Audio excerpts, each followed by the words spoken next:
নমস্কার, কেমন আছো সকলেই? আশা করি সবাই ভালো আছো। আমরাও ভালো আছি। আমি আবার হাজির হলাম তোমাদের কাছে একটা নতুন ব্লগ নিয়ে। গতকাল গিয়েছিলাম একটু বাইরে। তো আমার এটি একটু পছন্দের একটা রেস্টুরেন্ট। এই রেস্টুরেন্টের নাম হলো গুড সুশি। অনেক দিন পর গিয়েছিলাম এই রেস্টুরেন্টে। অ্যাকচুয়ালি আমার ছেলে হওয়ার পরে আর যাওয়া হয়নি এই রেস্টুরেন্টে।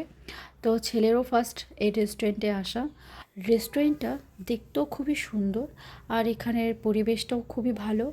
যতবারই যাই ততবারই মুগ্ধ হয়ে যায়, কারণ আমার খুবই ভালো লাগে। আমার খুব পছন্দের একটা রেস্টুরেন্ট বলতে পারো। ওপরের দিকে লাইটিং করে থাকাতে ছেলে বারবার শুধু লাইটগুলোই দেখছিল।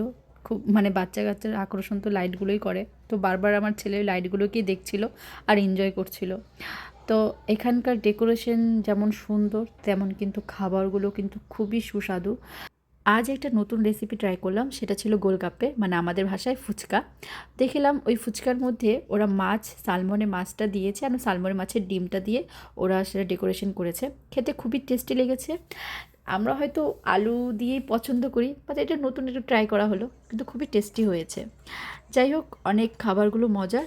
যারা সুশি খেতে পছন্দ করো তারা অবশ্যই এই গুড় সুশিতে এসে একটু ট্রাই করে যেতে পারো। খুবই একটা ভালো একটা রেস্টুরেন্ট আর খুবই সুস্বাদু খাবার। যারা সুশি খেতে পছন্দ করে না তাদের জন্য এখানে অনেক ধরনের আইটেম আছে, তোমরা ট্রাই করতে পারো। খাওয়া দাওয়া শেষ করে কিছু ফটো ক্লিক করে নিলাম। ফটো ক্লিক করার পরে বাড়ির দিকে রওনা হলাম। পরে আবার এক নতুন ব্লগ নিয়ে চলে আসবো। ভালো থেকো, সুস্থ থাকো, আবার দেখা হবে। টাটা।